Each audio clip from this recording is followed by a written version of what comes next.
కట్టుకున్న ఇల్లాలు నిండు గర్భిణి 24 గంటల్లో డెలివరీ కావాల్సి ఉంది. అయినా కనీసం కనికరం చూపలేదు. గొంతు నులిమి ఆమె ప్రాణం తీశాడు భర్త.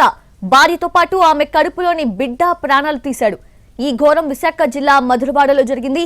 జ్ఞానేశ్వర్, అనూష దంపతులు 2022లో ప్రేమ పెళ్లి చేసుకున్నారు. పిఎం పాలెంలోని వుడా కాలనీలో ఉంటున్నారు.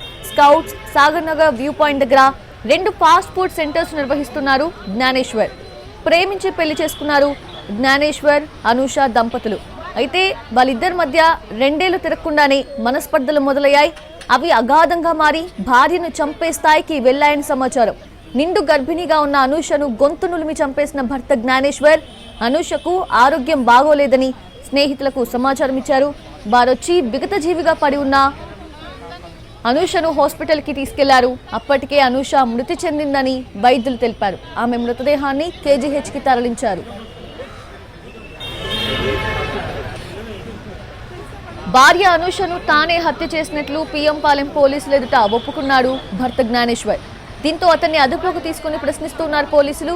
జ్ఞానేశ్వర్ను కఠినంగా శిక్షించాలని, మరో అమ్మాయికి ఇలాంటి పరిస్థితి రాకూడదని కన్నీళ్లతో వేడుకుంటున్నారు అనూష తల్లి, స్నేహితులు. దీనికి సంబంధించి పూర్తి వివరాలు తెలుసుకుందాం. మా ప్రతినిధి చిరంజీవి అందిస్తారు.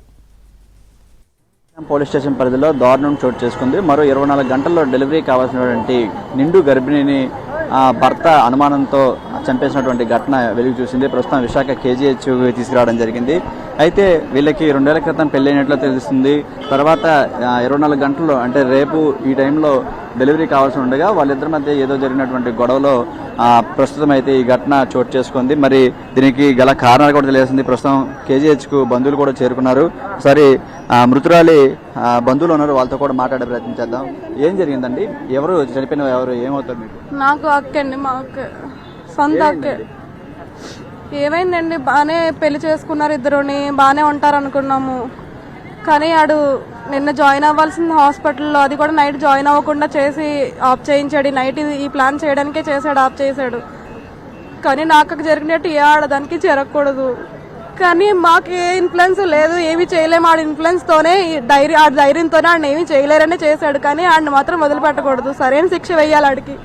ఆడిని అస్సలు వదిలిపెట్టకూడదు. గొడవలు జరిగాయా? ఎందుకు ఇలా చేయవలసి వచ్చింది? గొడవలు అయినట్టుగానే అసలు ఏమి ఆడి మీద అనుమానం వచ్చేలా కూడా చేయలేదండి. ఆ పిల్ల అయితే గుడ్డుగా నమ్మేసింది దాన్ని. కూడా మీ అక్కకి మీ బావకి ఏమైనా గొడవలు జరిగాయా? దాన్ని మీ ఫ్యామిలీ దృష్టికి తీసుకురావడానికి జరిగిందా? మొన్న కూడా ఫలోటా ప్రెగ్నెంట్ కదా, ఫలోటా తాగాలనుంది అని అంటే తీసుకొచ్చాడంట. అందులో టాబ్లెట్ వచ్చిందంట. అందులో టాబ్లెట్ ఎలా వస్తుంది అండి? ఏదైనా పురుగు రావచ్చు, ఏదైనా రావచ్చు, కానీ టాబ్లెట్ రాదు కదా. కానీ వీడు చాలా ప్రయత్నాలు చేశాడు. డెలివరీ అయితే 2 ప్రాణాలని చెప్పి డెలివరీ అవ్వకుండానే ఇలా ప్రాణం తీసేసాడు. కానీ ఆడు సరైన శిక్ష వెయ్యాలడికి. చున్నీతో చంపేశాడండి. మొత్తం ఇదంతా నల్లగా కూడా అయిపోయి ఉంది. ఎవ్వరికీ అనుమానం రాకుండా ఆ పిల్లను కూడా నమ్మించి బాగానే మోసం చేశాడు.